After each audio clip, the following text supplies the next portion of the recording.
Ok, mesdames, messieurs, chers collègues, je vous propose de débuter ce conseil municipal et c'est notre collègue Isabelle Pasteur qui va procéder à l'appel. Rémi Détang. Présent. Isabelle Pasteur présente. Moulet-Gélade, excusez, pouvoir à Sandrine Mutin. Catherine Gauzy. Présent. Philippe Schmitt. Présent. Sandrine Mutin. Présent. Mario Luchin. fait exprès. Patricia Bonneau. Présente. Valentin Niaourou, excusez, pouvoir à Philippe Schmitt. Kéra Bouziane, je pense qu'elle va arriver, elle a un peu de retard. Kamaï Souvent-Lassi. Annette Malaclet, excusez, pouvoir à Patricia Bonneau. Saturnin Aounou.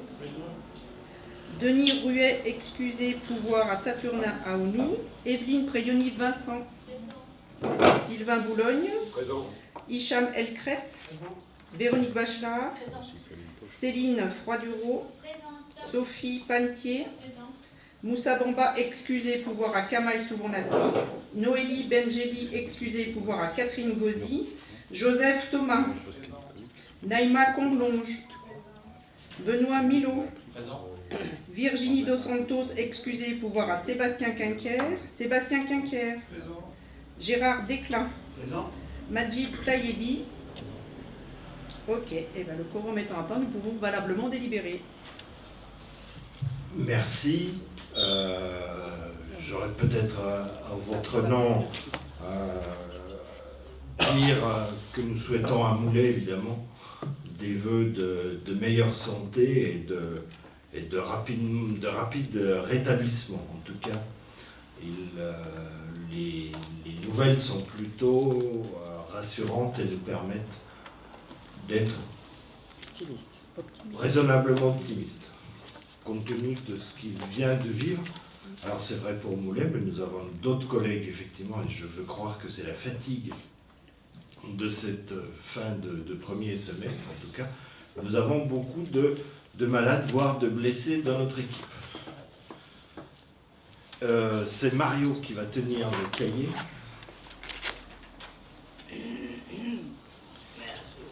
Et je vous propose de retirer le point 13 de l'ordre du jour qui sera examiné en commission, réexaminé en tout cas en commission à la rentrée prochaine. Le premier point, c'est l'approbation du procès-verbal du conseil municipal du 16 mai 2023. Avez-vous des remarques, des questions? Je n'en vois pas. Je soumets à votre approbation. Qui est d'avis de voter contre, de s'abstenir, donc adopté à l'unanimité. Je vous remercie. Rapport numéro 2, concerne le schéma de mutualisation métropolitain avec le rapport de la commission locale d'évaluation des charges transférées qui s'est réunie le 2 juin dernier, qui donne ainsi la participation financière de la commune avec un avenant à la convention de mise en place des services communs entre Dijon Métropole et la commune.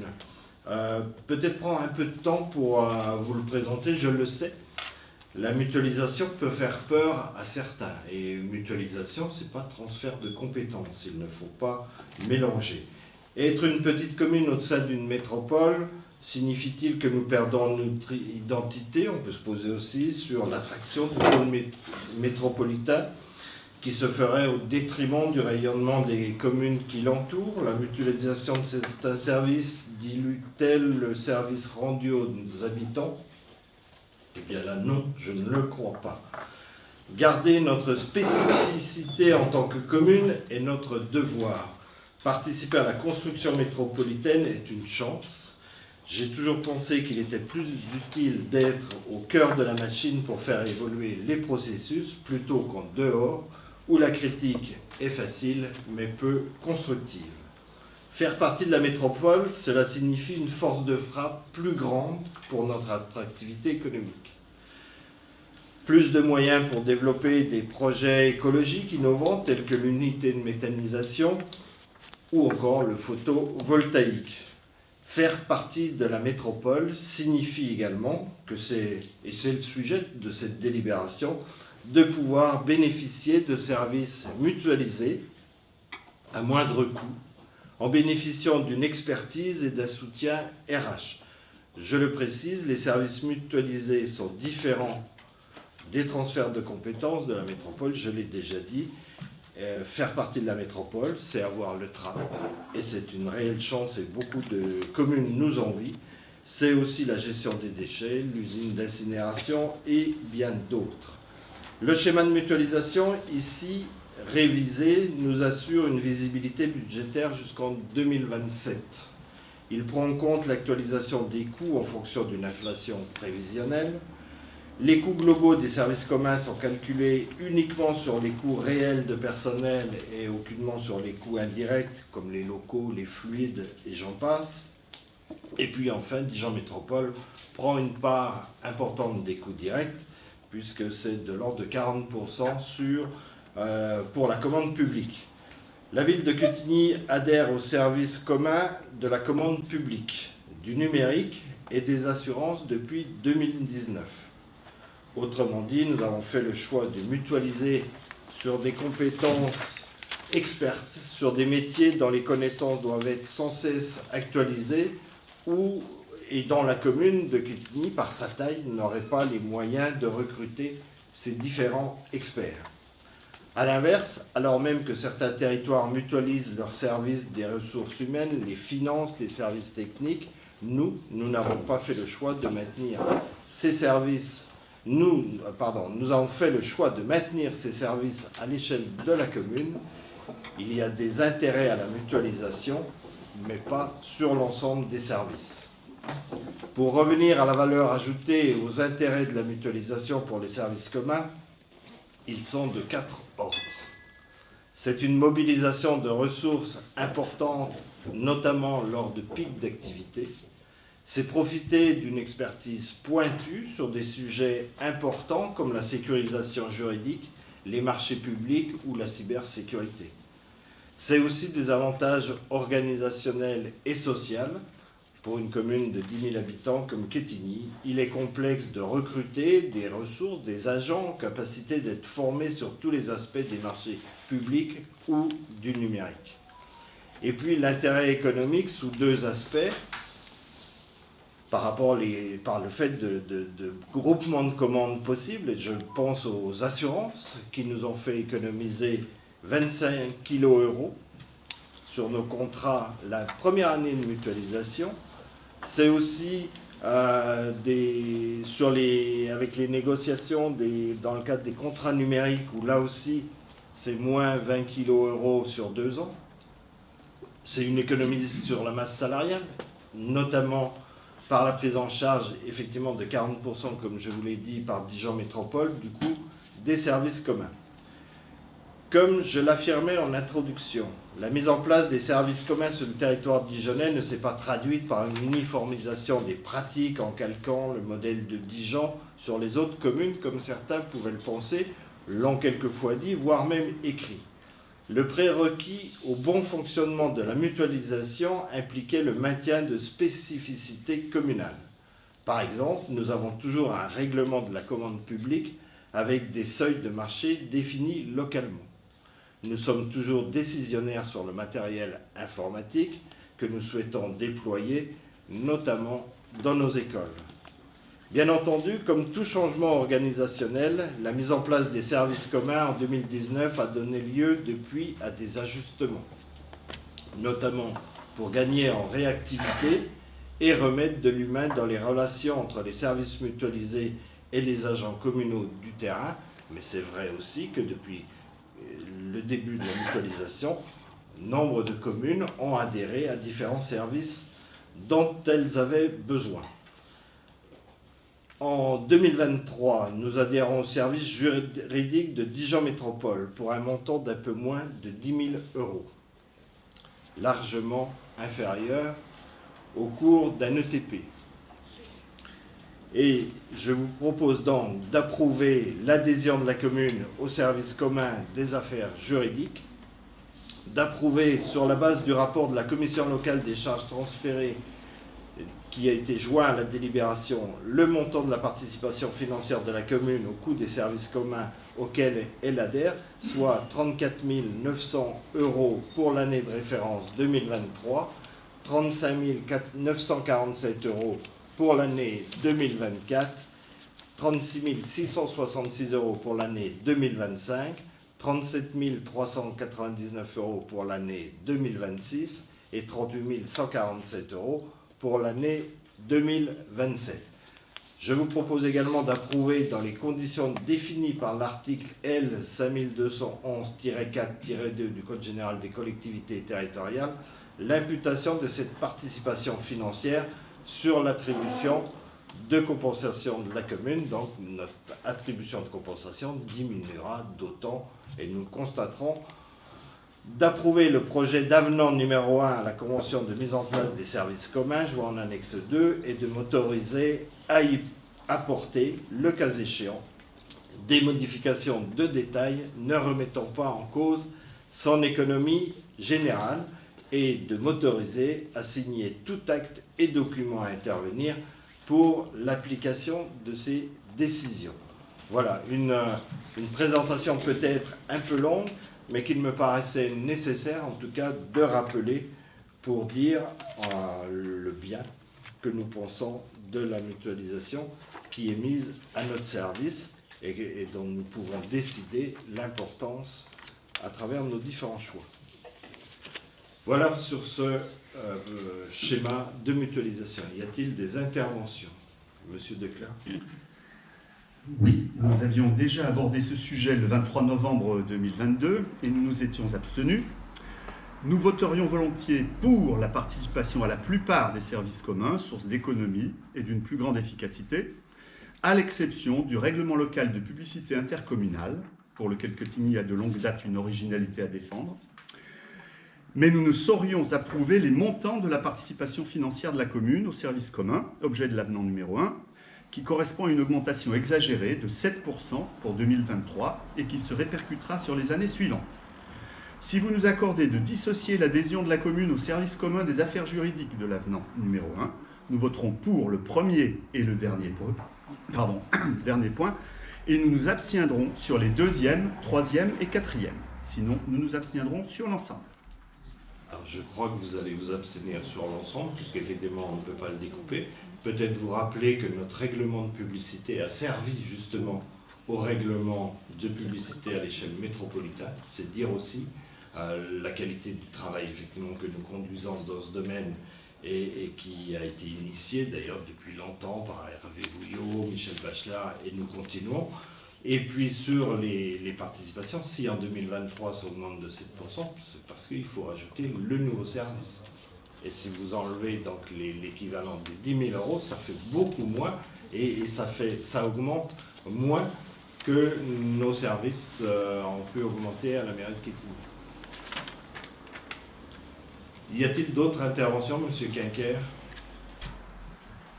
Merci Monsieur le maire, vous avez déjà donné quelques éléments de réponse dans votre petit laïus, mais voilà, donc il s'agit effectivement d'une procédure classique et on votera pour, puisqu'on n'a jamais été contre la mutualisation, c'est juste la façon, certains détails qui ne nous avaient pas vraiment plu à une époque. Il s'agit aussi d'une actualisation des coûts refacturés de la commune de Quetigny à la commune de Quetigny par la métropole dans le cadre des adhésions aux services communs.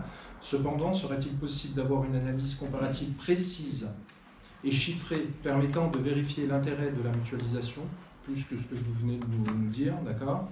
Et avons-nous vraiment gagné en qualité de service? Au même égard, y a-t-il eu une analyse comparative effectuée notamment au regard du recours à une prestation extérieure type SVP? Enfin, une petite remarque, mais qui a quand même son importance, Quetigny adhère désormais également au service de mutualiser des affaires juridiques. Au regard des charges de personnel qui pèsent déjà sur la commune de Quetigny, il est difficile de défendre l'idée d'un recrutement en interne afin de gagner en réactivité et en efficacité. Alors, je vous l'ai déjà dit, nous avions une directrice des affaires juridiques qui a fait un choix personnel, c'est de changer.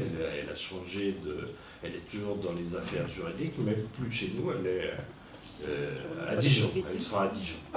Et c'était son choix, et évidemment que nous ne pouvions que l'accepter. Et là, nous participons donc au service mutualisé à hauteur de 10 000 €. Voilà. Et quant à l'analyse vraiment précise, on en aura une un jour? On vous a donné déjà pas mal d'éléments. Oui. Oui, des éléments, mais pas une analyse précise, détaillée, chiffrée. Pardon?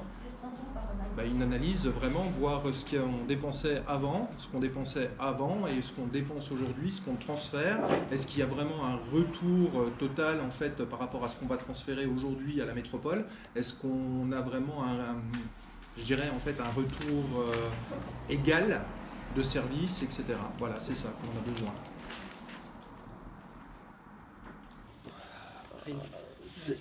Je l'ai dit, c'est évident. Des économies, nous en faisons et nous allons continuer à en faire. Pour le numérique, nous avions le coût de la gestion du numérique, c'était de l'ordre de 81 kg. Voilà. À l'heure d'aujourd'hui, c'est 10 272 € aujourd'hui. Voilà, il n'y a pas photo. Et je vous ai cité les affaires juridiques, je vous ai cité la commande publique, les assurances. Dès la première année des assurances, le fait, en plus d'avoir groupé ces fameux groupements, les assurances nous ont permis de gagner 25 000 €. Voilà, c'est cette réalité-là. Je ne mets pas en doute ça, sincèrement. Je veux juste avoir en fait une analyse vraiment sur papier, vraiment. Je viens de vous la faire, l'analyse. D'accord. Donc les habitants de Quetigny se contenteront de ceci. Voilà, s'il n'y a pas d'autres interventions, je soumets à votre approbation qui est d'avis de voter contre, de s'abstenir, donc 2 abstentions, et donc qui vote pour, et je vous demande de lever la main. Voilà. Oui, mais la Je deuxième, vous vais avoir du mal. remercie. Ah, Catherine, Elle va avoir du mal à faut lever pas la que je deuxième. demande. J'aurais pas dû te donner de pouvoir. On va donner. Désolée. Il nous faut tenir compte effectivement de nos collègues quelque peu Un peu bancal. C'est toi qui l'as dit. C'est moi qui l'ai dit. Allez, rapport numéro 3, c'est la mise en place de marchés hebdomadaires et droits de place. Et c'est notre collègue Véronique Bachelard qui nous présente ce rapport. Merci Monsieur le maire. Notre équipe municipale souhaite poursuivre son engagement dans la promotion d'une alimentation saine, raisonnée et locale et participer à l'animation du cœur de ville. Pour cela, nous avons interrogé les habitants sur leur désir de voir des marchés hebdomadaires organisés sur la place centrale Roger Raymond. Le sondage a eu du succès, nous conduisant à proposer un marché le mercredi après-midi et un marché le samedi matin avec des producteurs et des artisans différents. Je souligne ici notre recherche de partenariat avec des producteurs locaux afin de favoriser le plus possible les circuits courts. À titre d'exemple, le lycée agricole de Quetigny et le chantier d'insertion Prévert participeront à ces marchés. Une inauguration de ce marché pourrait avoir lieu le samedi 2 septembre. Nous vous proposons ici de voter les droits de place de notre marché à 2 € le mètre linéaire. En effet, un rapide comparatif avec les communes alentours révèle que ce prix est une moyenne basse par rapport au prix pratiqué chez nos voisins. Il est proposé au conseil municipal d'adopter les tarifs des droits de place selon la grille tarifaire jointe en annexe 4. Je vous remercie.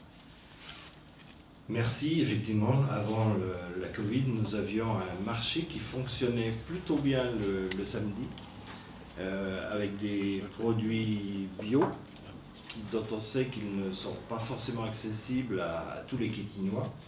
Et donc, je salue d'ailleurs Véronique et les services de la ville notamment, qui ont travaillé cette question, qui ont reçu les professionnels des marchés ambulants pour permettre que nous ayons de nouveau, donc place centrale, 2 marchés, le mercredi et le samedi.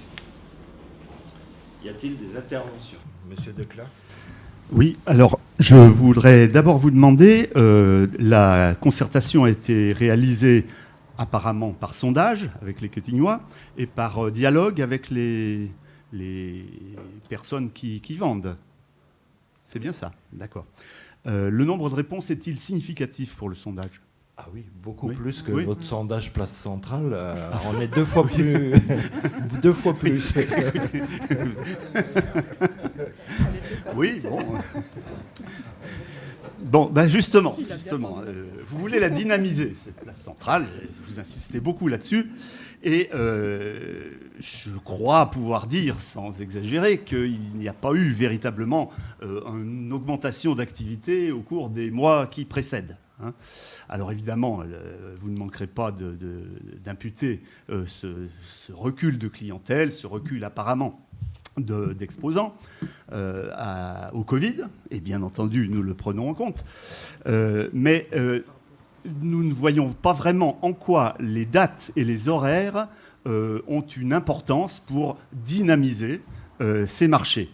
Et nous ne voyons pas, par exemple, en quoi l'augmentation des droits de place, sur laquelle nous devons nous prononcer, peut dynamiser cette place centrale beaucoup moins fréquentée qu'autrefois. Pourquoi vouloir tenir 2 marchés plutôt qu'un? Bon, vous avez donné des éléments de réponse, mais bon, ils ne sont pas toujours extrêmement convaincants.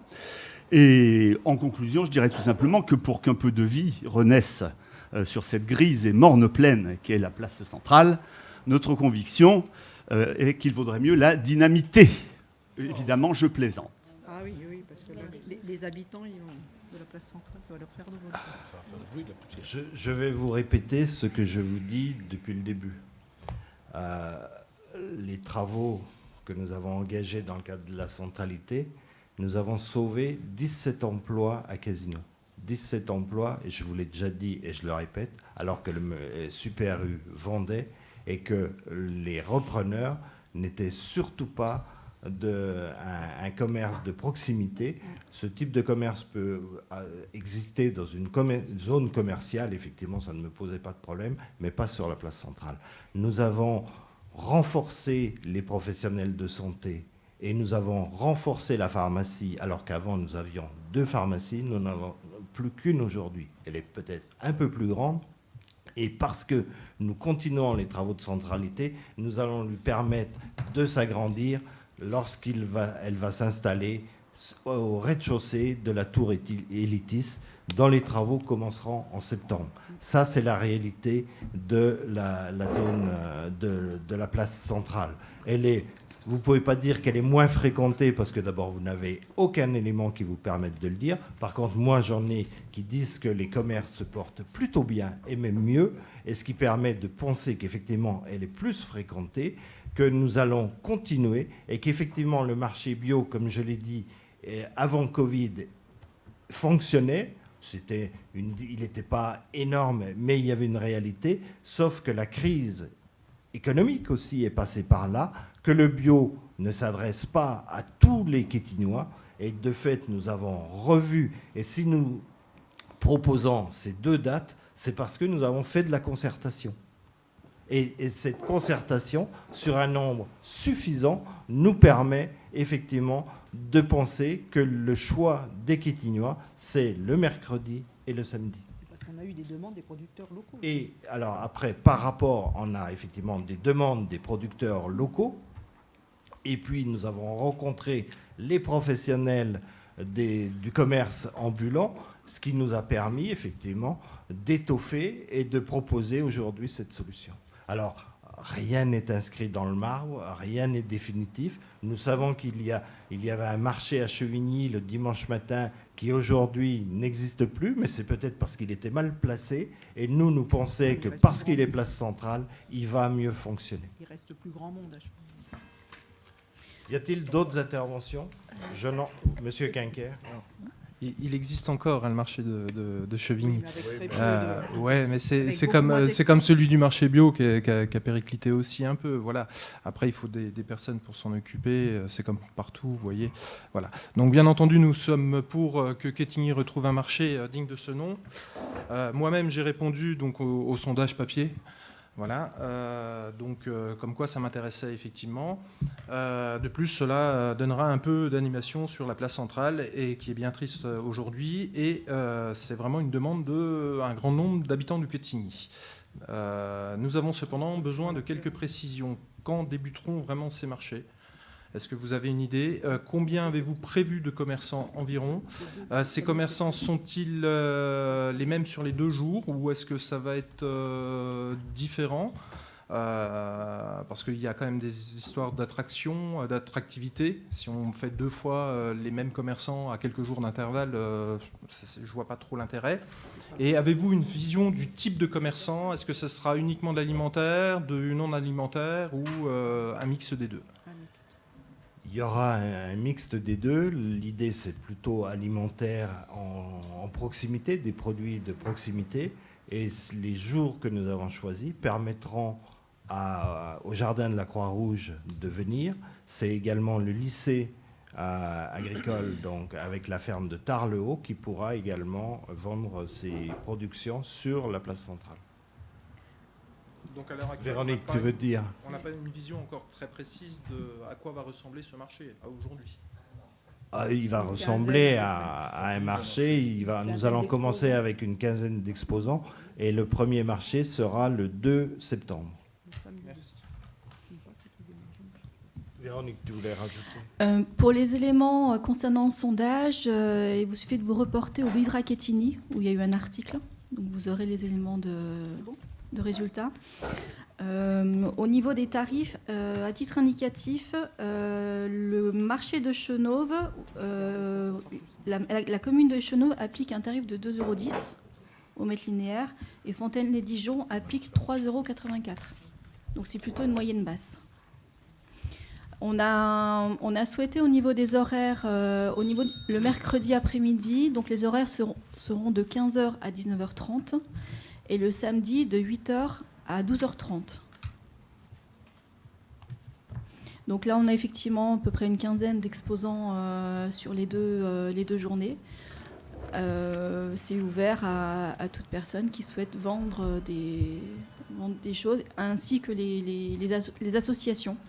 Si les associations des parents d'élèves ou d'autres associations de Quetigny veulent avoir un stand, c'est tout à fait possible. C'est vraiment ouvert aux habitants. Merci. Voilà, s'il n'y a pas d'autres interventions, je soumets à votre approbation, qui est d'avis de voter contre, de s'abstenir. C'est votre droit le plus strict, mais je suis toujours surpris que l'on puisse s'abstenir sur la proposition d'installation d'un marché qui est une offre en direction des habitants de Quetigny, et eux-mêmes apprécieront effectivement votre abstention. Donc, et les autres personnes votent pour. Donc, je vous remercie. Le rapport numéro 4, c'est notre collègue Philippe Schmitt qui nous le présente.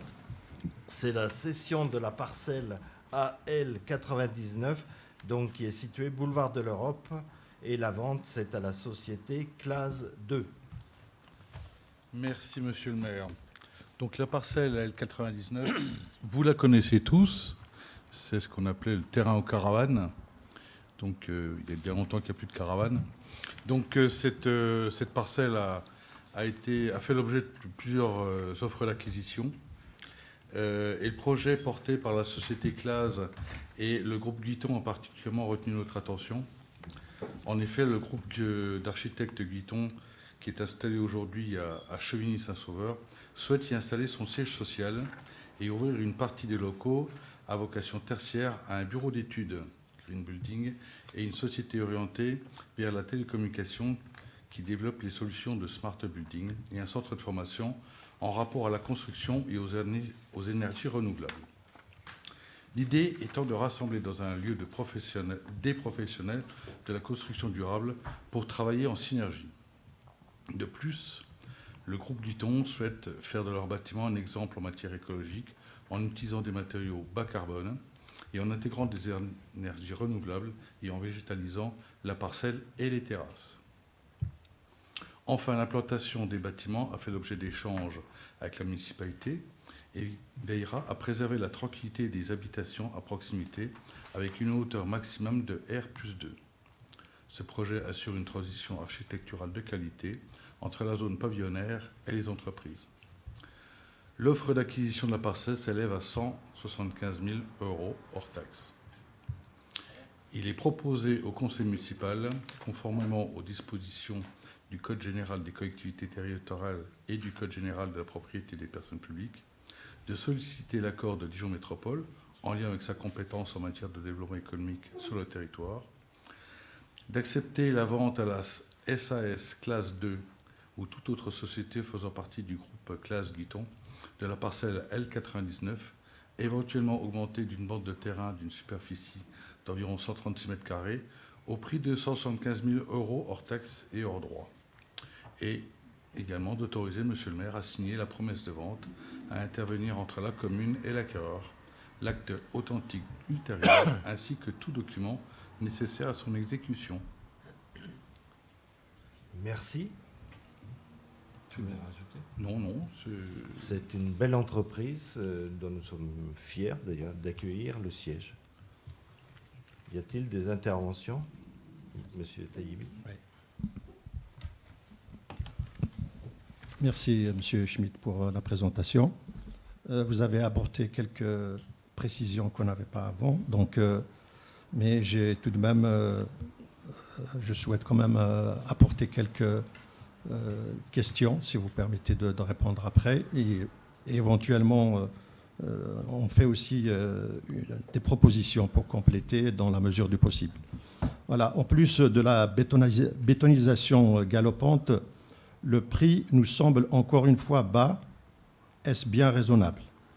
À savoir 175 000 € pour 1906 mètres carrés, soit environ 90 € le mètre carré, ou bien même 85 mètres carrés si on inclut les 136 mètres carrés de la bande supplémentaire. De plus, on lit, il est de plus proposé d'augmenter cette parcelle à L99 d'une bande de terrain de 136 mètres carrés du domaine public. Donc, est-ce une proposition du vendeur ou de l'acheteur? Et surtout, pourquoi c'est gratuit? Le prix est le même avec ou sans cette bande de terrain. Bande de terrain, par ailleurs, HQE, donc de haute qualité écologique, 18 peupliers majestueux, verdure, ombre, fraîcheur, réservoir de biodiversité à laquelle tous les Quitinois tiennent, un écosystème à elle toute seule, peuplier qui risque de manquer au peuple de Quetigny par abattage ou destruction à plus ou moins long terme, sauf si il y a justement, si vous tenez compte peut-être de compléter le cahier des charges, être un peu plus rigoureux au niveau du cahier des charges.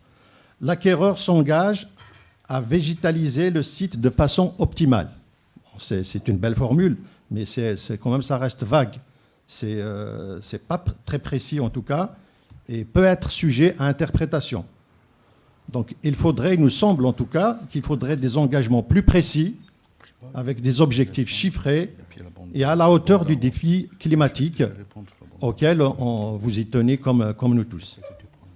Aussi, le cahier des charges devrait stipuler clairement l'interdiction d'abattre les somptueux et majestueux peupliers d'un âge respectable et donc abri de biodiversité inestimable et irremplaçable. Parce qu'on peut dire, s'ils sont amenés à les abattre, ils vont replanter, mais ça nous semble vraiment irremplaçable.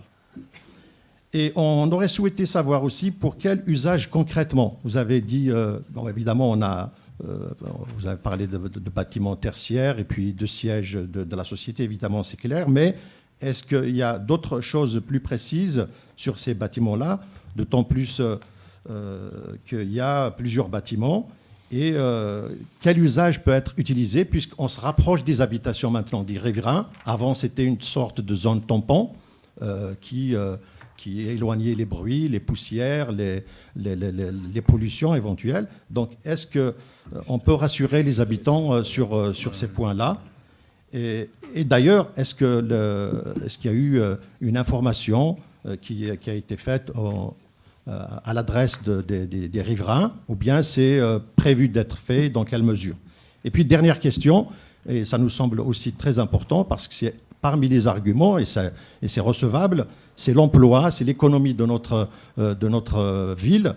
Et dans ce cas, est-ce qu'il y a des engagements clairs et à long terme sur l'emploi des Quittinois et des Quittinoises? Je vous remercie. Philippe va vous répondre sur une partie. Oui, je vais commencer sur la bande de 136 mètres carrés dont vous parliez tout à l'heure. Dans la délibération, c'est bien clair, et c'est la volonté aussi de l'acquéreur de garder ses peupliers. Donc aujourd'hui, pourquoi c'est pas dedans? C'est tout simplement parce qu'aujourd'hui, ça ne nous appartient pas. Les peupliers appartiennent à la métropole. On voit bien le trottoir tel qu'il est fait. Donc on ne peut pas vendre un produit qu'on ne possède pas. Hein. Et puis il y a une partie, les 4 premiers peupliers, ceux qui sont à côté de l'entrée, sont sur le terrain qui leur appartient. Donc il y a une vraie volonté de leur part de garder ces peupliers. Et je dirais, je ne devrais pas le dire parce que c'est enregistré, mais quelque part c'est une chance. Parce que quand vous avez des promoteurs qui construisent, honnêtement, un coup de pelleteuse sur une racine, ça leur pose pas de problème. Là, ils veulent les garder et ils veilleront à ce que les racines soient en bon état. Donc j'ai aucun problème avec ça concernant les peupliers. Concernant la végétalisation, alors effectivement, on a vu les croquis qui nous ont été présentés, et je rappelle que pour nous, ce qui est important, c'est qu'on est en entrée de ville et qu'on voulait que cette entrée de ville soit, on avait supprimé les caravanes, on ne voulait pas avoir des bâtiments un peu moches, on va dire. Hein. On veut que ça représente un peu le... Et le groupe Guiton, qui travaille sur les énergies, sur un tas de problématiques environnementales, veut faire de ce terrain une vitrine. Donc j'ai aucun souci là-dessus aussi. Il faut savoir qu'aujourd'hui, ils n'ont pas parlé de photovoltaïque, mais leur bâtiment est prévu pour pouvoir recevoir du photovoltaïque. Demain, quand le prix du rachat d'électricité sera plus élevé, je pense qu'ils passeront le cap sans problème. Aujourd'hui, ça va être une question de coût. Pareil pour la récupération des eaux de pluie. Ils ne vont pas l'acheter comme ça. Ils savent la valeur de l'eau. Donc ce sont des gens qui ont une culture écologique qui ne me pose aucun souci. Sur la zone tampon, bon, honnêtement, on veut justement que ça soit une zone tampon aujourd'hui. C'est-à-dire qu'entre l'industrie et puis les habitations, il y a quelque chose qui soit un peu de qualité. Quand on avait des caravanes auparavant, dans un terrain qui était plein de mauvaises herbes, entre guillemets, même s'il n'y a pas, la mauvaise herbe n'existe pas, c'était pas très qualitatif. Et moi j'ai vu les parkings, comment ils vont les traiter, et vraiment c'est un beau projet. Et je suis fier de pouvoir vendre ce terrain à une société qui va... parce qu'on a eu d'autres demandes, enfin d'autres propositions, mais pas avec la qualité du projet qui est présenté, qui nous a été présenté. Voilà ce que je peux dire. Voilà, nous avons été très sollicités pour ce terrain. On aurait pu y installer des entrepôts, des serrureries, et nous ne l'avons évidemment jamais fait en respect des riverains. Et comme il a été dit, mais vous-même, vous avez parlé d'une zone tampon, c'est bien pour cela aussi que le fait d'installer du tertiaire, ça va permettre de faire cette transition entre le pavillonnaire et la société de camions qui est à côté. Et voilà, c'est un beau projet. Nous pouvons être fiers de cette entreprise, effectivement, c'est vraiment une grande valeur ajoutée. Par rapport aux riverains, j'ai rencontré quelques riverains pour leur dire effectivement qu'il y avait un projet et que ce projet, en tout cas, permettait de garantir leur tranquillité. Sur le prix, bon, je sais que vous avez toujours des problèmes avec le prix. Vous avez vu la délibération, et dedans, France Domaine estime la parcelle à 110 000 €. Et nous la vendons 175 000. Et c'est pas un claquement de doigts, on se dit, oh, tiens, aujourd'hui, je vais la vendre 175 000, pourquoi pas 230 000 ? Il y a un marché. Mais là, nous le vendons bien. Et nous le vendons d'autant plus bien que vous avez vu que ce projet, il s'inscrit avec un ensemble de parcelles, et que les parcelles, notamment celle qui est derrière, c'est le propriétaire aujourd'hui où il y a l'ESAT qui va leur céder 4000 m², et lui vend le mètre carré à 50 € du mètre carré.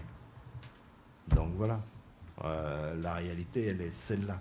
Et venir mettre en doute le fait de céder du terrain à un coût inférieur au marché, c'est faux, puisque nous sommes au prix du marché, en tout cas pour nous. Voilà, que dire d'autre? Eh bien, le PLUI, la haie végétale, les peupliers, ils existent parce que c'est inscrit dans le PLUI. Vous avez vu aussi que la société de camions à côté, il y a également une haie végétale sur le long du boulevard. Donc le PLUI, il le fixe. Donc il y aura forcément une continuité d'arbres et les peupliers. Bien sûr que nous y sommes évidemment attachés, mais pour autant, nous étions attachés à ceux qui étaient avenue du 8 mai et nous avons dû néanmoins les couper parce que le végétal, c'est aussi ça, c'est vivant, ça pousse et des fois ça meurt. Et les avenues du 8 mai, nous avons coupé les peupliers et d'ailleurs, il y en a un qu'on n'avait pas coupé, il est tombé et par chance et heureusement, personne ne passait à ce moment-là. Donc c'est aussi ça la réalité végétale. Et puis, vous m'aviez interrogé, je ne sais plus, non, je crois que j'ai... Sur l'emploi. Donc là, dans le cadre de Guiton, Guiton transfère effectivement tous les bureaux d'études, les équipes de travaux, elles, restent à Chevigny. Et dans les bâtiments qui vont être construits, il y a effectivement des surfaces, c'est que du tertiaire. Et ces surfaces permettront d'accueillir d'autres entreprises et peut-être des start-up, et c'est leur volonté aussi. Donc effectivement, il y aura d'autres emplois. Mais aujourd'hui, au stade de ce projet, on ne peut pas dire combien d'emplois. On n'aura peut-être que des transferts, comme ça existe dans des cas, beaucoup de cas, je dirais. Mais il y aura peut-être aussi des sociétés qui viendront, qui vont croître parce que la localisation est importante, parce que leur entreprise est importante, et à partir de là, elles pourront effectivement embaucher pour augmenter leur activité. Et puis pour la différence de prix entre avec ou sans la bande, il y a... C'est compris dedans, oui, c'est compris. Le même prix. Voilà. Mais on va leur transférer effectivement cette bande, puisque, comme l'a rappelé Philippe, il y a des peupliers qui sont dans la partie privée et d'autres qui sont sur le domaine public métropolitain. Donc il est cohérent que ce soit le même propriétaire, de façon à ce qu'ils intègrent aussi dans leur projet la conservation de cette haie de peupliers. Si toutefois elle ne pose pas de problème, parce que dans le cas des peupliers, vous savez que ça racine loin. Et quand on fait des fondations, on creuse des fois profond, et là on coupe les racines, ce qui peut, là aussi, quelquefois, altérer effectivement la santé des peupliers. Mais s'ils devaient mourir, ils seront forcément remplacés dans 3 ans, 4 ans, 5 ans, dans 10 ans, dans 15 ans. Voilà, s'il n'y a pas d'autres interventions, je vous soumets à votre approbation, qui est d'avis de voter contre, de s'abstenir, et donc adopté. Je vous remercie. Le rapport suivant, c'est donc le rapport numéro 5. Il concerne l'ASPLAD, c'est le compte-rendu annuel à la collectivité, donc ce que l'on appelle le CRAC. Et le CRAC qui est arrêté au 31 décembre 2022. Et c'est notre collègue Isabelle Pasteur qui nous le présente. Merci Rémi. Comme chaque année, le compte-rendu annuel de l'ASPLAD concernant les opérations du secteur centralité et du secteur avenue à Quetigny nous est adressé. Depuis 2015, la ville, par le biais de l'ASPLAD, a construit 328 nouveaux logements autour des mobilités douces et des commerces de proximité pour favoriser le parcours résidentiel, dont une résidence intergénérationnelle et des logements inclusifs pour les personnes lourdement handicapées. Nous achèverons prochainement la construction du 3e lieu La Parenthèse et du bâtiment ICAD Empreinte. Enfin, la place centrale permet aujourd'hui d'accueillir des événements festifs Et les nouveaux aménagements de la place nous assurent une meilleure visibilité des commerçants présents et possèdent désormais un restaurant. Pour revenir à la présentation du CRAC, donc l'ensemble des dépenses de la SPLAD en 2022 pour notre compte s'élève à 1,3 million d'euros. Les principaux travaux réalisés sur cet exercice portent sur 2 opérations principales. D'une part, la démolition et le désamiantage de l'ancienne poste qui permettent le démarrage des travaux de la future tour Elitis en octobre prochain. Et d'autre part, les aménagements autour du parc habité avec les bassins de rétention, la voirie, le mobilier urbain. Les recettes de la SPLAD en 2022 s'élèvent quant à elles à 540 kg TTC et reposent principalement sur la vente de la brasserie Kétinite. Le montant total de la participation financière de la ville reste bien sûr inchangé. Et en 2023, nous verrons donc démarrer les travaux de la tour Elitis, exemplaire en matière de production autonome d'énergie, et nous achèverons l'aménagement paysager et piéton aux abords du parc habité de la Parenthèse. Il vous est donc proposé d'approuver le CRAC, donc arrêté au 31 décembre 2022, selon le document joint que vous avez en annexe 7. C'est bon pour moi. Merci. Y a-t-il des interventions? Je n'en vois pas. Si. Monsieur Decla, ça m'aurait étonné. C'est le jour. Nous confirmons notre opposition globale au projet d'ensemble de la SPLAD. Nous nous sommes parfois abstenus sur un rapport qui ne faisait que refléter les décisions de la collectivité, mais nous avons voté contre l'avenant de prolongation de 4 ans de la convention avec la SPLAD au conseil municipal d'avril 2023. D'autre part, nous sommes résolument contre la vente de l'ancienne crèche pour 866 000 €. Nous souhaitons que ce terrain soit gardé par la commune et fasse l'objet d'un autre projet.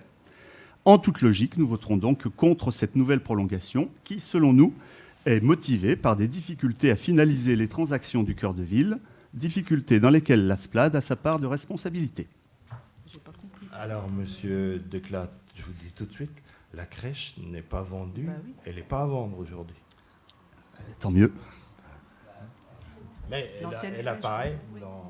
Mais aujourd'hui, il n'y a rien. Non, oui, c'est pour ça que je ne comprends pas. Moi, je ne comprends pas pourquoi vous parlez de prolongation. Là, c'est un rapport annuel d'activité de la SPLAD. Alors là, aujourd'hui, on ne prolonge rien. Il était prévu pour durer jusqu'à une certaine date. De quoi? Le projet, oui. Le projet. Oui. Bon, on maintient, on prolonge. Puisqu'on a toujours voté contre cette intervention de la SPLAD dans le cœur de ville, il n'y a pas de raison qu'on change d'avis. Ah, donc vous prolongez votre avis d'être contre. Voilà, c'est ça. Excusez-moi, c'est ce que je voulais dire. Ça fait longtemps qu'on a compris que vous ne serez jamais pour. Mais d'ailleurs, pourquoi vous êtes pour? Même les marchés, vous ne voulez pas de marché à Guétigny, c'est surprenant. Bon, écoutez, ne déformez pas nos propos. Nous aussi, oui, on doute simplement des façons que vous avez de... Voulez-vous que le marché marche si on choisit pas, si on en tout cas, si moi je ne comprends pas la place centrale, elle n'était pas dynamique même avant qu'on la bétonne. Écoutez, j'ai quelques souvenirs. Il y a toujours les mêmes choses qui reviennent, on dirait que le marché était plus animé. Ce marché qui a été, cette place centrale qui a été bétonnée qui manque de dynamisme. Il faut voir pourquoi cette place, elle n'est pas dynamique. Il y a tout ce qu'il faut à la place centrale. Il y a les pharmacies, il y a... franchement, moi, je la trouve bien. Maintenant, la dynamiser, à vos idées de la dynamiser. Là, ils proposent un marché 2 fois par semaine. Moi, je trouve ça très bien. Je ne vois pas pourquoi on va encore s'y opposer pour le marché. Donnez-nous des idées pour que cette place soit dynamisée. On ne va pas faire un dialogue. Je pense que dans un conseil municipal, on demande la parole. Ça fait plusieurs années que vous parlez la même chose. Franchement, c'est fatigant. Passant à autre chose, proposant des idées utiles ou d'être tout le temps dans l'opposition. Maintenant, la place centrale, elle est bétonnée, elle est belle aussi comme ça. Maintenant, trouvant d'autres idées qui peuvent nous avancer, pas être tout le temps dans l'opposition, moi j'en peux plus. Bon, écoutez, je dis rien parce que vous dites tout le temps. Je suis désolé d'être dans l'opposition. Je suis désolé d'être dans l'opposition. Je préférerais être dans la majorité. Non, excusez-moi. Mais on a quand même encore le droit de s'exprimer en conseil municipal. On peut s'y opposer quand vraiment les choses sont visibles, mais là vous répétez tout le temps la même chose. Depuis le début, vous parlez tout le temps de la place centrale. Comment voulez-vous que la partie qui est en face de nous, on la dynamiser? Allez-y, donnez-nous des idées, nous. Allez, écoutez, je vous propose de revenir au dossier. Oui, qui nous je concerne. crois aussi Mais- que cette intervention... Franchement, c'est bon. un plaisir pour nous, puisque Mme Comblanche, comme vous le savez, n'est pas de notre liste. Oui. Et qu'elle puisse vous le dire, c'est bien aussi. Et puis, par rapport à quand vous dites, vous aimeriez faire partie de la majorité, la marche est haute. Ah bah écoutez, mais je dis pas le contraire, mais on a quand même le droit d'exprimer des opinions qui sont tranchées, nous vous l'accordons, qui sont cohérentes. Et par exemple, écoutez, oui, je pense qu'elles sont cohérentes. Madame Comblanche vient de nous reprocher d'être cohérents avec ce qu'on disait il y a 6 ans. Hein. Donc, allez, revenons bah voilà, au crack, s'il vous plaît. C'était l'objet de la délibération. Revenons au crack. Monsieur Quinquer a demandé la parole. Malheureusement, il y en a qui parlent sans demander la parole, et ça, c'est quand même pas... c'est normalement un pas... plaisir. Voilà. Monsieur Quinquer. Pour vous, oui. Merci. Merci. Bien sûr, tout le monde a le droit de s'exprimer. Moi, je ne dis rien. Par contre, je reviens au mouton. Concernant l'îlot crèche, donc il y a quand même une recette de 866 021. Vous dites que pour l'instant c'est pas vendu, ok, mais qu'est-ce qu'il y a vraiment de prévu? Est-ce qu'on peut avoir vraiment des précisions là-dessus plus en détail? Et puis un côté un peu plus technique, parce que ça c'est en page 8, et sur la page 14, il y a une annexe qui est totalement illisible. Est-ce qu'on pourrait avoir en fait un plan beaucoup plus net, parce qu'on n'a pas réussi à le voir? C'est sur la page 14. Alors, Monsieur Quinquer, on a des commissions finances justement pour étudier ces documents. Donc, je regrette que vous... Alors après, vous avez certainement des obligations professionnelles. Mais à l'heure d'aujourd'hui, ces documents sont étudiés en commission, et je préférerais que ces questions arrivent en commission, puisque c'est l'objet de la commission. Si vous souhaitez des précisions précises par rapport à ça, vous pouvez poser votre question et on vous répondra en dehors du Conseil. Concernant, du coup, l'îlot crèche. Alors, l'îlot crèche, effectivement, il est, à l'heure d'aujourd'hui, estimé à une recette telle que c'est indiqué. À l'heure d'aujourd'hui, on travaille avec AGVI pour, effectivement, envisager une résidence... résidence, je ne sais pas si on peut l'appeler résidence. Si, c'est résidence pour des personnes seniors en perte d'autonomie. Voilà. Mais ce n'est à l'heure d'aujourd'hui qu'en stade de réflexion et d'étude, et pour l'instant, rien n'est acté, en tout cas. Alors, pour en revenir aux commissions, je participe quand même à la plupart, et effectivement, il y a des impératifs professionnels qui font que ça, c'est une chose. 2, il y a certaines commissions où ça se passe très bien, où on autorise certaines personnes à parler. Je finis, attendez, j'ai entendu jusqu'au bout. Et des fois, en fait, c'est juste un débit de parole, et ce qui fait qu'on n'a pas forcément le temps de bien tout analyser les documents, etc. Donc à un moment, voilà, on ne peut pas non plus toujours reprocher, lancer l'opprobre sur l'opposition qui ne se confie pas. Il y a d'autres commissions où je participe, et tout le monde le sait très bien, ils m'ont vu à des commissions où j'échange, notamment dans la vôtre. Mais effectivement, il y a peut-être aussi des questions qui me reviennent après. C'est-à-dire qu'un exemple, quand j'ai voulu regarder en détail le plan, là, il était illisible, alors qu'en commission, il était illisible aussi. C'est juste une toute petite remarque, il n'y a rien de méchant dans ce que je viens de demander, je demande juste à avoir un plan lisible, c'est tout. Et puis le manque de respect moi, j'ai jamais ricané non plus. Ah, alors ça, je peux vous ressortir un conseil municipal où vous m'avez ricané au nez, Monsieur Quinquer. Donc, excusez-moi, mais si vous avez des leçons à nous donner, c'est pas ce soir. Juste pour vous préciser que les documents pour la commission finance vous sont envoyés en amont, que même quand la commission finance a lieu, jusqu'à preuve du contraire, il ne me semble pas que j'ai interdit aux membres de la commission de pouvoir s'exprimer. Et dans la mesure où, bien évidemment, vous ne pouvez pas être présent, et je peux concevoir que vous ayez des contraintes, on en a tous, vous pouvez toujours poser vos questions après la commission. Voilà. Voilà, le plan de la page 14, effectivement, il est consultable en mairie. On pourra même vous donner effectivement une copie. Mais ne cherchez pas la crèche, elle n'est pas sur le plan. Voilà, là j'ai une réponse. Merci. Super. Merci, monsieur. C'est un projet. Allez, s'il n'y a pas d'autres interventions, je soumets à votre approbation, qui est d'avis de voter contre,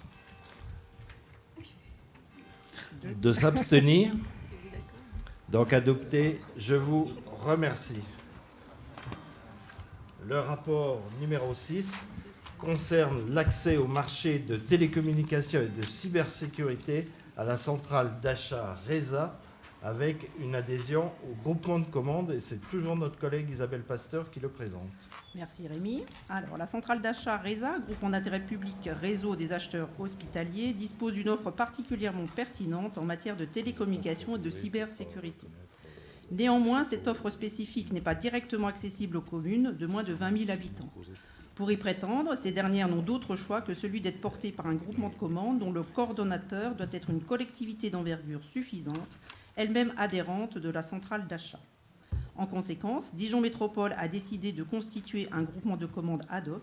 Plus précisément, le groupement constitué de Dijon Métropole et des communes membres de la centrale d'achat aura accès au marché suivant, donc marché relatif aux télécoms à des prêts attractifs, donc ça c'est sur la téléphonie fixe et mobile, et marché relatif à la sécurité informatique, donc là c'est des offres sur mesure en termes de cyberdéfense.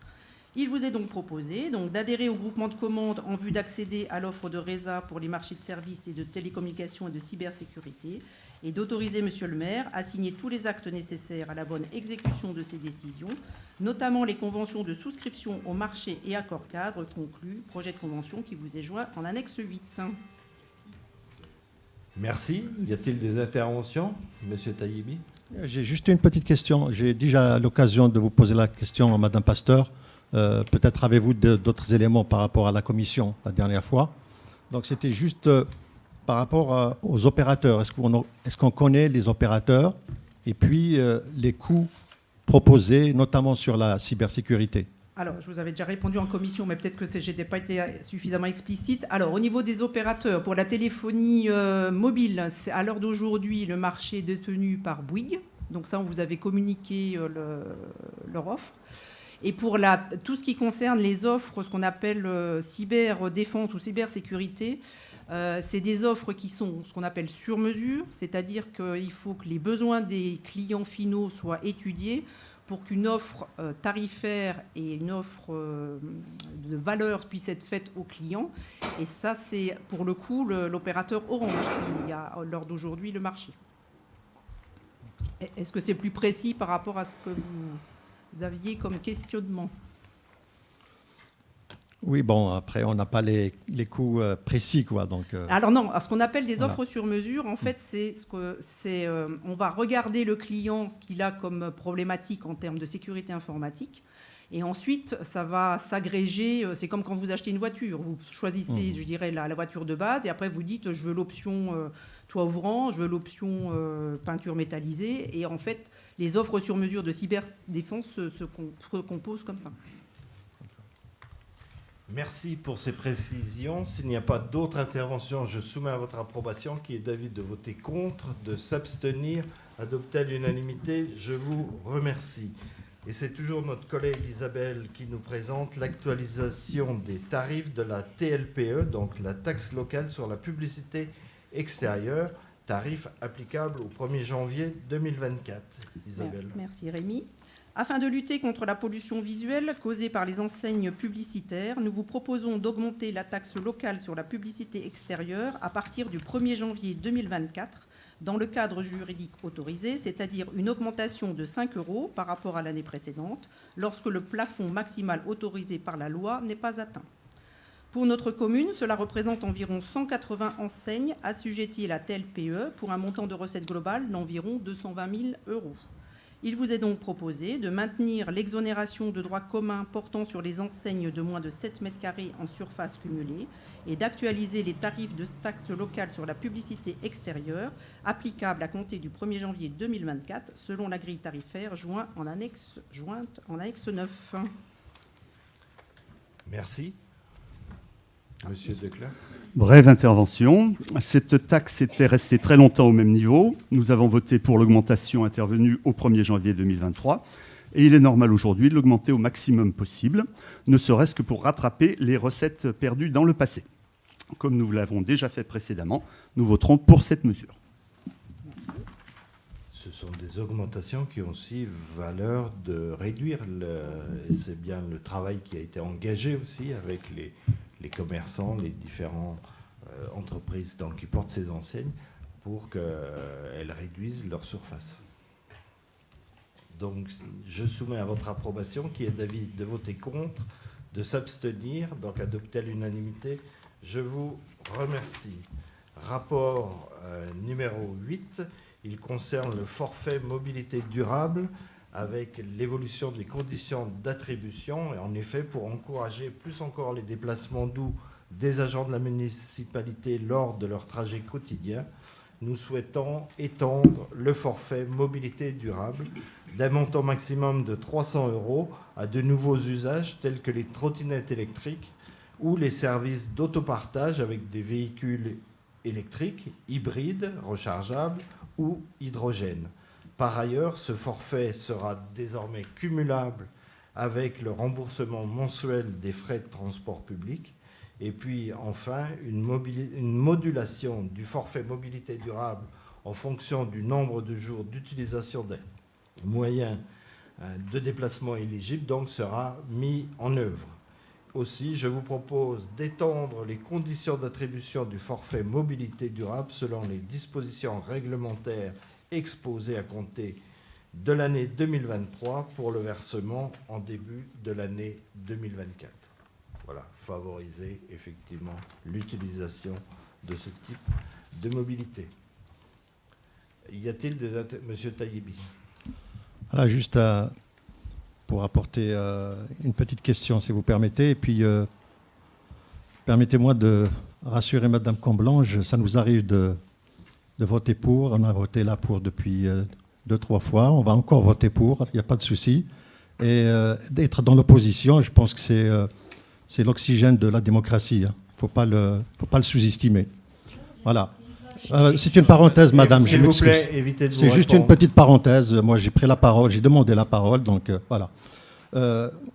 Ça sera bref. Donc, nous saluons et accueillons avec satisfaction ces mesures et les évolutions proposées, notamment en élargissant le nombre de bénéficiaires et avec la modulation, donc avec les 3 seuils ou les 3 tranches. Voilà. Toutefois, il y a une petite juste question par rapport à la faisabilité, comment ça se passe. Toutefois, et même si on a pleine confiance en nos agents et personnels, existe-t-il quelques contrôles ou c'est juste sur du simple déclaratif, surtout qu'il y a 3 tranches, donc 30 km, enfin 30, 60 jours, 100 jours, etc. Voilà, c'est une petite précision. Effectivement, c'est du déclaratif, mais pour autant, nous connaissons, parce que nous les voyons, et chacune et chacun des salariés, des agents de la collectivité voient ceux qui viennent en vélo. Alors, il n'y a pas un comptage précis, parce que vous avez vu que les seuils, il y a à 59 jours, personne ne vérifiera si c'est 62 jours ou 59. Mais pour autant, effectivement, néanmoins, il y a un contrôle visuel, je dirais, qui se fait, et puis nous en appelons aussi à l'honnêteté, la probité de chacun. Merci. S'il n'y a pas d'autres interventions, je soumets à votre approbation, qui est d'avis de voter contre, de s'abstenir, donc adopté à l'unanimité. Je vous remercie. Rapport numéro 9, il concerne l'action sociale de la collectivité avec une évolution des prestations d'action sociale. En tant qu'employeur, il est de notre devoir de veiller au soutien de nos agents qui œuvrent chaque jour au bon fonctionnement de notre collectivité. Si des aides étaient déjà mobilisables à travers les adhésions au CNAS ou au CAS, nous souhaitons apporter un soutien aux agents dont les enfants sont porteurs de handicap à travers l'allocation aux parents d'enfants handicapés que l'on appelle l'APH.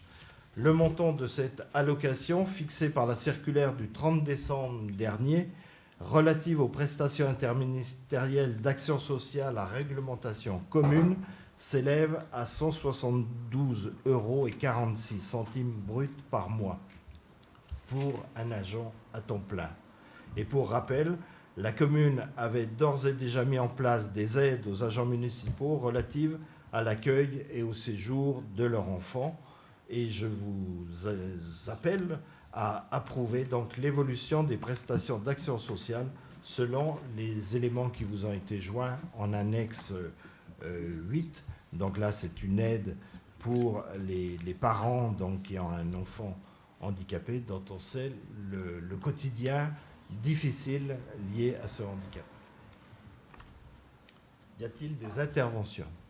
Je n'en vois pas. Je soumets à votre approbation qui est d'avis de voter contre, de s'abstenir, donc adopté à l'unanimité. Je vous remercie. Rapport numéro 10, il concerne la modification du tableau des emplois. Vous avez une liste de création d'emplois. C'est lié à des remplacements suite à des départs en retraite. Je pense au premier, notamment un poste de technicien. C'est également lié à des promotions internes. C'est lié à des passages en poste permanent et des remplacements, je l'ai dit aussi, mais c'est le vrai également dans le cadre de postes d'adjoint d'animation suite à des départs. Il y a une création d'un poste d'ingénieur à temps complet pour les services techniques et vous avez 9 postes d'assistants d'enseignement artistique principal 2e classe qui, ce sont des emplois spécifiques chargés de cours. Depuis la création de l'école de musique, de danse et des arts, lorsqu'elle était en association.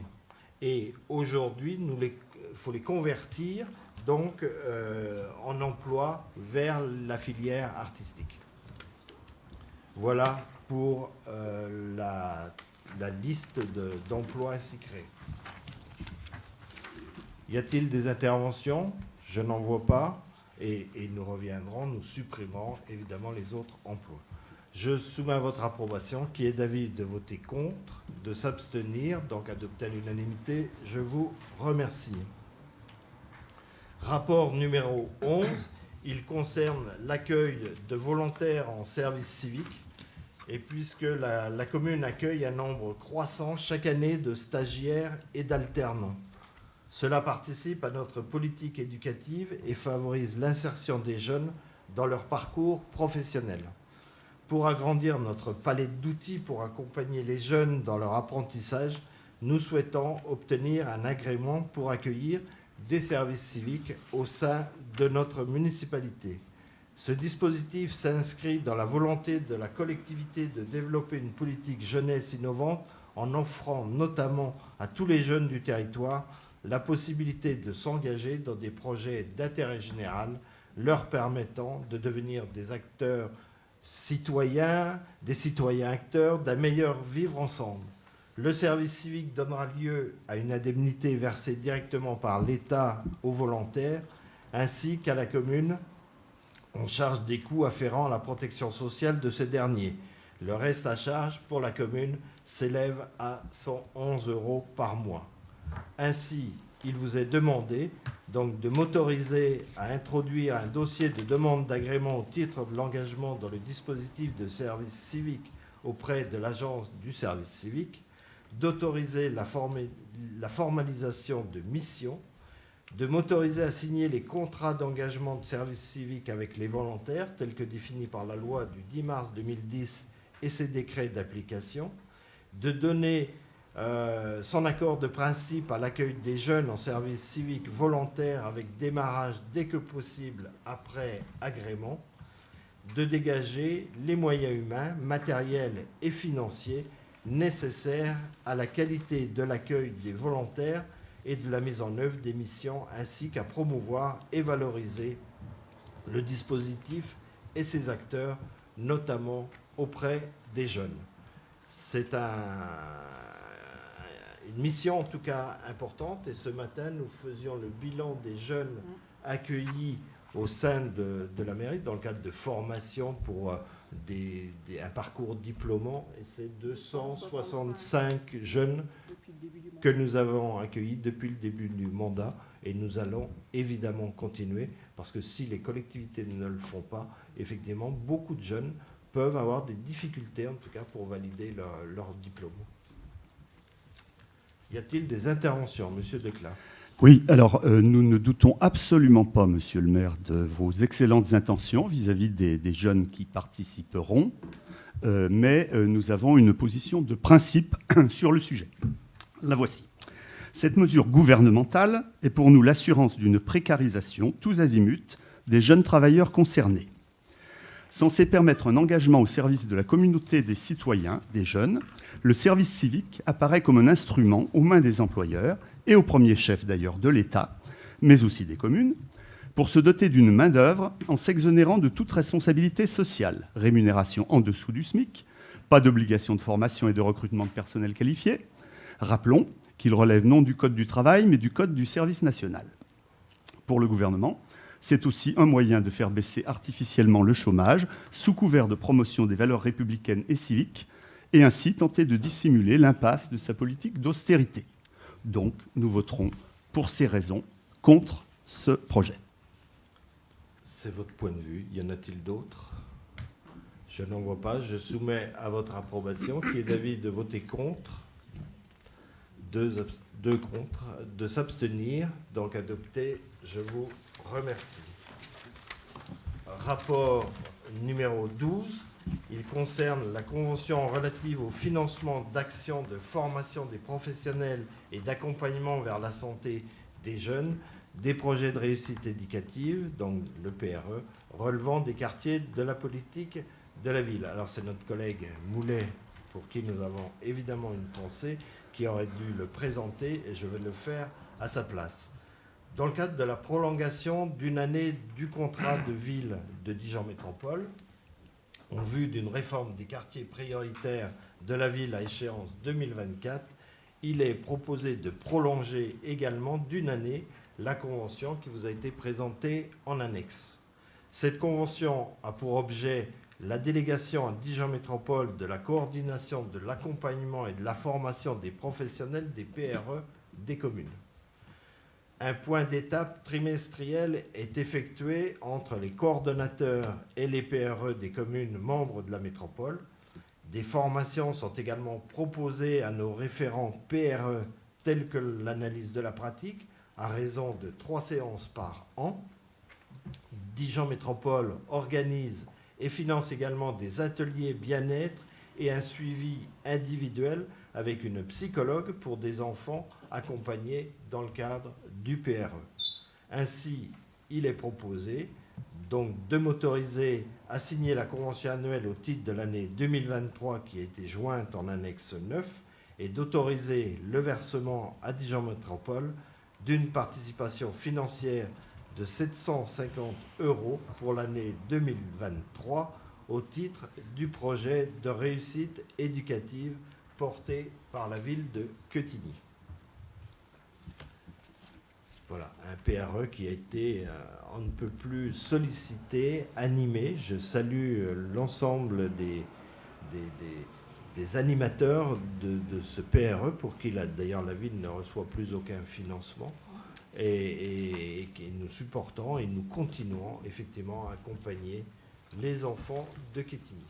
Y a-t-il des interventions, Monsieur Declin? Brièvement, nous regrettons que Quetigny ne puisse plus bénéficier, comme autrefois, du statut de zone urbaine sensible, puisque ça n'existe plus et que nous sommes simplement quartier de veille active.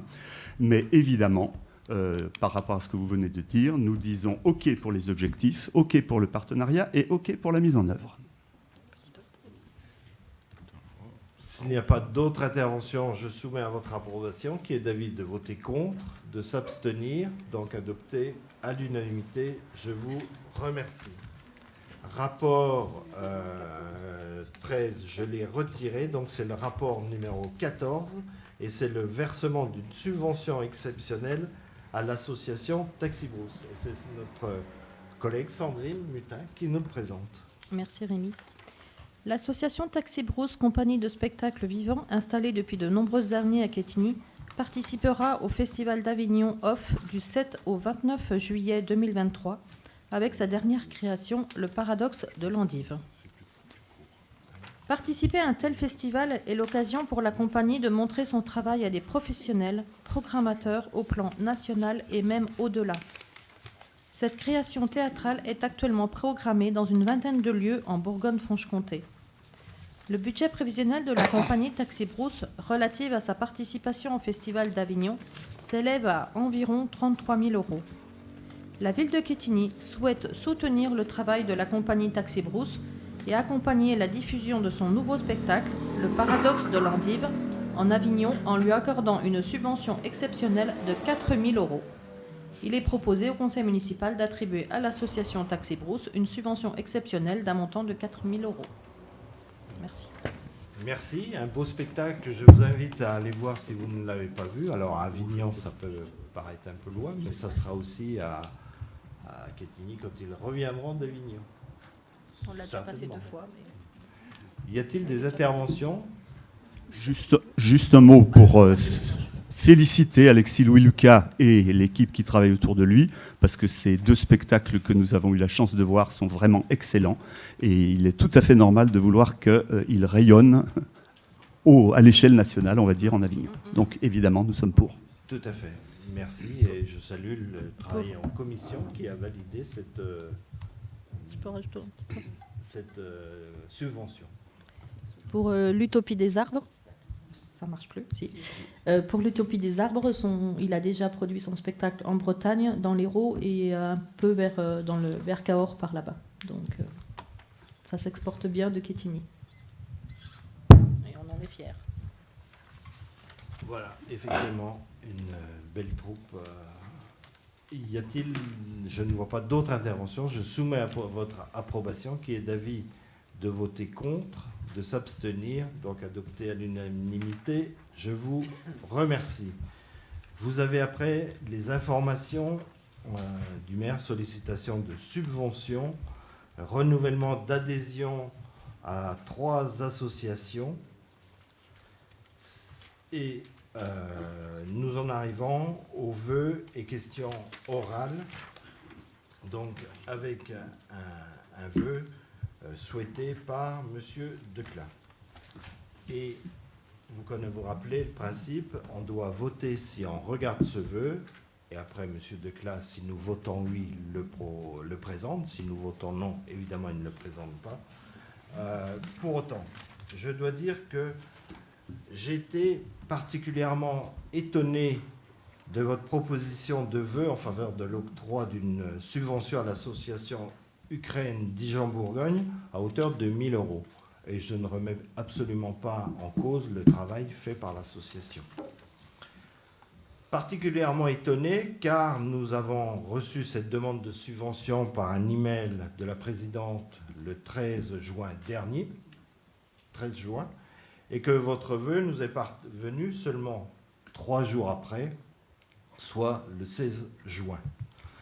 Particulièrement étonné car effectivement le membre de Réinventant Quetigny adhérent de cette association n'est autre que Raymond, on le connaît, Raymond Maguet, ancien conseiller municipal et en copie du mail de demande de subvention, qui est donc bien au fait du circuit normal et classique de ces demandes.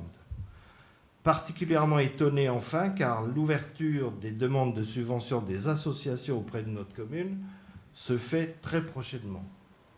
Chaque année, à la fin du mois de juin, les associations sont invitées à adresser leurs demandes en y joignant notamment leur statut et leur compte administratif. La commission vie associative, dans laquelle siégeait M. Maguet, Raymond, et désormais aujourd'hui M. Taïbi, est ensuite saisie pour avis sur ces demandes de subvention. Je trouve donc cette demande de vœux particulièrement démagogique, M. Decla. Bien sûr que la ville de Quetigny soutient la cause ukrainienne. Nous ne vous avons pas entendu, puisque, en tout cas, nous avons d'ailleurs démontré en accueillant des Ukrainiens, en versant l'année dernière une aide de 5 000 € à des associations apportant une aide à la population ukrainienne. Et on voit aujourd'hui qu'il faut continuer ce soutien à nos amis ukrainiens. Bien sûr que notre ville poursuivra son engagement, mais je ne comprends pas pourquoi cette demande de subvention devrait, contrairement à toutes les autres, être présentée dans un vœu et ne pas faire l'objet d'une analyse des pièces justificatives et de l'étude en commission vie associative. Les commissions se réunissent régulièrement. Vous toutes et tous faites un travail au sein de ces commissions. Je souhaite que que ce circuit continue aussi pour cette subvention. Alors, pour toutes ces raisons, je propose que ce vœu ne soit pas mis au débat de notre conseil municipal et que la demande de subvention soit étudiée selon le processus normal. Donc, je mets donc au vote l'opportunité que ce vœu soit présenté et je propose de voter contre. Donc, je soumets au vote. Qui est d'avis de voter contre?